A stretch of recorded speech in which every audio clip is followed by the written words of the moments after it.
اس کی ترغیب ملتی ہے۔ یاد رکھیں، بڑوں کے پاؤں اتنے بہکتے ہیں، چھوٹوں کے اتنے بہکتے ہیں۔ اگر ماں باپ گھر میں بیٹھ کے ٹی ویاں دیکھتے ہیں تو بچے وہ ٹی وی والا ڈرامہ حقیقت کر کے دکھا دیتے ہیں، ہے نا۔ اگر ماں باپ پکچروں میں کیا ہوتا ہے، کہیں کوئی کسی سے لڑائیاں کر رہا ہے، کہیں کوئی پیار محبت عشق کی باتیں ہو رہی ہیں، آج ہمارے 90% نوجوان اس میں پھنسے ہوئے ہیں۔ 30 سال کی زندگی 3 گھنٹے میں۔ تو یہ ہوتا ہے، اور پھر ہمارے ماں باپ بس دیکھتے ہیں اور بچے حقیقی طور پہ وہ کر کے دکھا دیتے ہیں، اور ساری زندگی ماں باپ اسے لے کے جھیلتے رہتے ہیں، ہے نا۔ لیکن ماں باپ کو احساس نہیں ہوتا کہ غلطی ہو کہاں سے رہی۔ تو کبھی کوئی ایسا راستہ فراہم نہ کریں کہ بچے جو ہے غلطیاں کریں، بچے غلط راستے پہ جائیں، اور گھر کے ماحول کو اچھا رکھیں۔ کبھی دیکھیں، ابھی باہر ہی ہم لوگ ٹہل رہے تھے، ایک بچہ ادھر بیٹھا تھا، ہم لوگ نے جا کے کہا یہاں کیوں بیٹھے ہو؟ تو کہنے لگا بس ایسے ہی ابھی کھانا کھا کے آئے تھے۔ تو انہوں نے کہا گھر نہیں تمہارا؟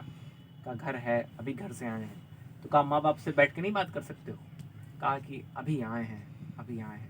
اس کا یہ جملہ تھا۔ آپ سوچیں، بچے ماں باپ سے اتنے دور ہیں، ہم نے اصل میں اسپیس ہی نہیں دیا، ہم نے کبھی پوچھا ہی نہیں کہ بیٹا ہمیں بتاؤ، ہم نے کبھی نہیں پوچھا کہ ہمیں بتاؤ کہ تمہاری کیا پریشانیاں ہیں۔ کبھی بچوں کے ساتھ بیٹھ کے ہنسی مذاق کر لیا، کبھی بچوں کے ساتھ بیٹھ کے چلیں آپ میلاد قرآن خوانی تو نہیں کر سکتے، لیکن اپنی اولاد کو بیٹھا کے یہ تو کہہ سکتے ہیں آؤ آج 10 بار درود پاک پڑھ لیا جائے۔ اس میں کون سی مشکل ہے؟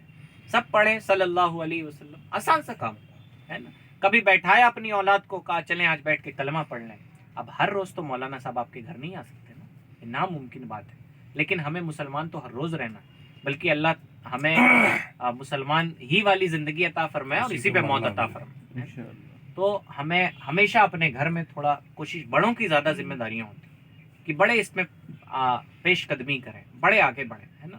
اور اگر کبھی چھوٹے غلطی کر بھی جائیں، بہت بار ایسا ہوتا ہے کہ چھوٹے بچے کچھ ایسی باتیں کرتے ہیں کہ وہ غلط ہوتی، لیکن اس کا جواب چیخ کے، چلا کے، گالی پک کے، سختی کے ساتھ نہیں دیا جا سکتا، بلکہ خاموشی کافی ہوتی۔ دیکھیں، ایک دیکھا جائے تو حکمن دھاتو کے زیورات پہننا یہ حرام ہے نا، لیکن نبی علیہ السلام کے وہ ساتھی آتے ہیں اور وہ پہنے ہوتے ہیں، تو نبی نے انہیں ڈانٹا چلایا نہیں تھا، نبی نے انہیں پھٹکارا نہیں تھا، نبی نے بائیکاٹ نہیں کیا تھا، بلکہ اپنا چہرہ انور پھیر لیا۔ سوچے کتنا گہرا سائیکولوجیکل اثر تھا، کتنی گہرائی کے ساتھ نبی علیہ السلام نے تبلیغ کی تھی کہ برائی چھوٹ گئی، ہے نا۔ وہ سامنے آئے زیور پہن کے، تو جیسے ہی آتے تھے نبی علیہ السلام منہ پھیر لیتے، ادھر جاتے تو ادھر سے منہ پھیر لیتے۔ آپ بتائیں کوئی ماں ایسا رویہ اختیار کر لے تو بیٹے غلط کام کریں؟ کبھی نہ کریں۔ پتہ چلا کہ بیٹا نمازیں بھی چھوڑتا ہے، بیٹے کچھ بھی کرتے ہیں، ماں باپ کبھی اس پہ توجہ نہیں دیتے۔ یاد رکھیں، ہمیں دنیا میں نہیں رہنا ہے، دنیا سے مر کے جانا ہے۔ اور شیخ سعدی کہتے ہیں کہ تم جیسے اربوں لوگوں کو یہ زمین اپنے اندر دفن کر چکی ہے، تو ہم آپ 3 4 5 لوگ کیا حیثیت ہے؟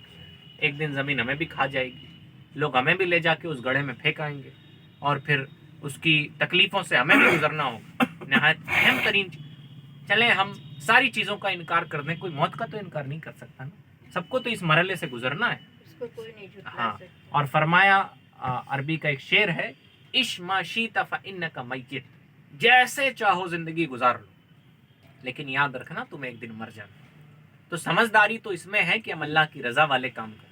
مرنے کے بعد جس رب کی بارگاہ میں ہمیں حاضر ہونا ہے، اور 60 65 سال کی دوستیاں ہیں، ہے نا، آگے ہے وَحْبِبْ مَا شِئْتَ فَإِنَّكَ مُفَارِقَةٌ، جس سے چاہو محبت کر لو، لیکن یاد رکھنا تمہیں جدا ہو جانا ہے۔ کوئی ساری زندگی بھی نبھا لے گا، لیکن قبر میں تو نہیں نبھاتا نا۔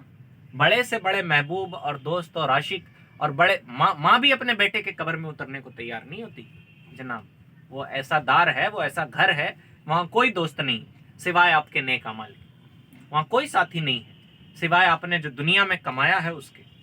وہ ایسا گھر ہے جو موت سے پہلے بنایا جاتا ہے، موت کے بعد تو سارے اعمال کا سلسلہ سوائے جسے اللہ چاہے وہ ختم ہو جاتا ہے نا۔ تو بہرحال ہمیں تھوڑا سمجھداری سے کام لینا چاہیے، اپنی زندگی بہت سینسٹیوٹی کے ساتھ، بہت حساسیت کے ساتھ محسوس کر کر کے کہ دن بھر میں ہم کوئی گناہ تو نہیں کر رہے ہیں، اور یہ گناہ ایسی چیزیں ہیں نا کہ ہمیں پتہ بھی نہیں چلتا۔ ہمیں جیسے آج معاشرہ ہمارا بہت برا ہے، اور اس کا سنگت کا اثر بہت خطرناک ہوتا ہے۔ ہم ایسے لوگوں کے ساتھ اٹھ بیٹھ رہے ہوتے ہیں کہ نمازیں چھوٹتی ہے لیکن ہمیں احساس نہیں ہوتا۔ کتنی بڑی محرومی ہے نمازوں کا چھوٹنا، یہ آپ سمجھ نہیں سکتے۔ نبی علیہ السلام نے فرمایا ہے کہ جس کی نماز قضا ہو گئی گویا اس کے اہل و مال جاتے رہے، یعنی اس کے ایسے ہی غم ہونا چاہیے جیسے اس کے گھر کا کوئی مر جائے تب ہوتا ہے، یا اس کا پیسہ ضائع ہو جائے تب ہوتا ہے، ایسا غم ہونا چاہیے۔ اور فرمایا گیا نماز مومن اور کافر کے بیچ فرق ہے. جو نماز نہیں پڑھتا گویا کفر کے دروازے پہ کھڑا ہے. ایمان کتنی بڑی دولت ہے. لوگ کیا آج طاقت ہونے کے باوجود، عقلیں ہونے کے باوجود وہ بے جان بتوں کے سامنے سجدے کرتے ہیں.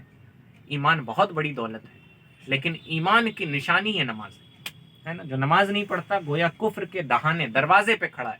آپ بتائیں جو شخص دروازے پہ کھڑا ہے اس کو اندر آتے کتنا ٹائم لگتا ہے؟ مشکل کام نہیں. تو نماز، روزہ، اللہ کے احکام یہ بہت اہم ترین چیز ہے. آپسی محبت، اخوت، بھائی چارگی، جھوٹ غیبت سے بچنا.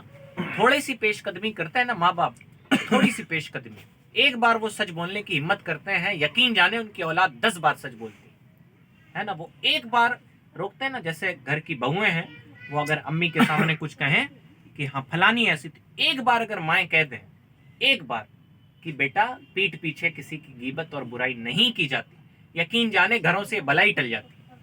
لیکن ہم اتنی بھی ہمت نہیں کر پاتے. وہ شوہر آتا ہے تو اور بتاؤ ٹھیک ہے فلانے کا ایسا، ڈھکانے کا ایسا، ان کا ایسا. نہیں، بہت بری بات ہے. فرمایا گیا پیٹھ پیچھے غیبت کرنے والا ایسے ہی ہے گویا اپنے بھائی کا گوشت کھانے والا، مردے بھائی کا. کہ پتا چلا کہ میں نے ان کی برائی کی، گویا یہ مر گیا اور میں نے ان کا گوشت کاٹ کے کھا لیا. کبھی ہم یہ پسند کر سکتے ہیں؟ کتنی بھی نفرت صحیح ہو، کوئی ایسا کرتا ہے؟ تو یاد رکھیں یہ ایسے ہی ہے. تو ہمیں، اور گھر کے بڑے اگر پیش قدمی کرتے ہیں یقین جانے گھر جنت ہو جاتا ہے نا. اور مذہب اسلام اتنا پیارا دین ہے کہ اس دور پرفتن میں بھی آپ کی فکر رکھتا ہے کہ آپ صحیح زندگی گزاریں، نیک سالم زندگی گزاریں، اپنے دلوں کو دین اسلام پہ جمائیں، اللہ کی محبت پہ جمائیں ہے نا. یہ عظیم ترین دولت ہے جو ہمیں مفت میں ملی ہے. اور آنکھ کھولی تو ہم مسلمان تھے. لوگ بھٹکتے ہیں زمانے ہے نا. ایک شخص مسلمان ہوا، وہ بیچارہ وہ بتاتا ہے، یہاں کا نہیں، وہ جاپان وغیرہ کا ہے، وہ بتاتا ہے کہ میں کہاں کہاں نہیں گیا. وہ کہتے ہیں نا کبھی عرش پر، کبھی فرش پر، کبھی ان کے در، کبھی در بدر، غم عاشقی تیرا شکریہ میں کہاں کہاں سے گزر گیا. وہ کہتا ہے کبھی میں یونیورسٹیوں میں جاتا تو کتابیں تلاشتا، کبھی میں جاتا تو پادریوں سے پوچھتا، کبھی جاتا کسی مذہب والے سے پوچھتا، سب اپنے والے کو حق کہہ رہے ہوتے. میں پریشان ہو کے میں نے بس ہاتھ اٹھایا اور کہا کہ جو سیدھا راستہ ہے، جو صحیح ہے، مجھے اس کی طرف ہدایت دے دے. امیر ترین آدمی، گنڈا موالی، کروڑوں روپے کا مالک، اللہ تعالیٰ نے اسے اسلام کی دولت سے نوازا. تو آپ کو معلوم نہیں ہے کہ دنیا کتنا تڑپ رہی ہے اس دولت کے لیے جو ہمیں مفت میں ملی ہوئی. تو ہمیں اس کی قدر کرنی چاہیے، اور اس کی قدر یہی ہے کہ اس کے احکام پہ عمل کیا جائے، اور اسی میں ہماری بھلائی ہے. تو اس کے احکام پہ عمل کیجیے، نمازیں پڑھیے، اللہ رسول کی محبت میں پڑھیے. اس لیے نہیں کہ اماں کہہ رہے ہیں، بچے کہہ رہے ہیں، فلاں دیکھ، نہ. آپ اپنے رب کے سامنے سجدہ کیجیے اور سارے دکھڑے وہیں سنا ڈالیے. کوئی مسئلہ نہیں. اپنے رب سے باتیں کرنا سیکھیے، مصلے پہ رونا سیکھیے، اپنے رب کے سامنے عرضیاں لگانا سیکھیے. بڑے بڑے مسائل یوں حل ہوتے ہیں، یوں حل ہوتے ہیں ہے نا. مدتوں کے مسائل جو دنیا نہیں حل کرا سکتی، وہ مصلے پہ ایک قطرہ آنسو حل کرا سکتا ہے. اور یہ آزمانے کی چیز ہے. ایسا نہیں کہ کہہ دیا مولانا صاحب نے بڑی اچھی بات ہے ماشاء اللہ، نہ. آپ آزما کے دیکھیں. آپ کی زندگی میں کوئی بے چینی ہو، آپ رب کی بارگاہ میں آئیں، اللہ تعالیٰ اپنے کرم سے ضرور اسے دور فرما دیں. اور کبھی بے چینیاں نہ دور ہوں تو پھر رب کی بارگاہ سے دور بھی نہیں ہوتا. ہو سکتا ہمارے عبادت کرنے میں کوئی کمی ہو. اپنے آپ کو ہمیشہ بہتر بنانے کی کوشش کرنی ہے. نمازوں کی پابندی کریں، تلاوت کلام پاک کریں، غیبت، چگلی، جھوٹ، برائی، بے نمازی پن، ان تمام برائیوں سے دور رہیں. ایک دوسرے کا ادب احترام کریں، ایک دوسرے سے محبت کریں. آج تو اولادیں ماں کی نہیں ہیں اور مائیں اولادوں کی نہیں. یہ دور پرفتن ہے. آپ تو اچھے بھلے لوگ ہیں، محبت سے رہتے ہیں، بڑی پیاری بات ہے، بڑی خوشی ہوتی ہے. ترکمان پور میں رومی بھائی ایک آدمی ہے، اس کی ماں حالت مرض الموت میں تھی، دنیا سے جا رہی تھی.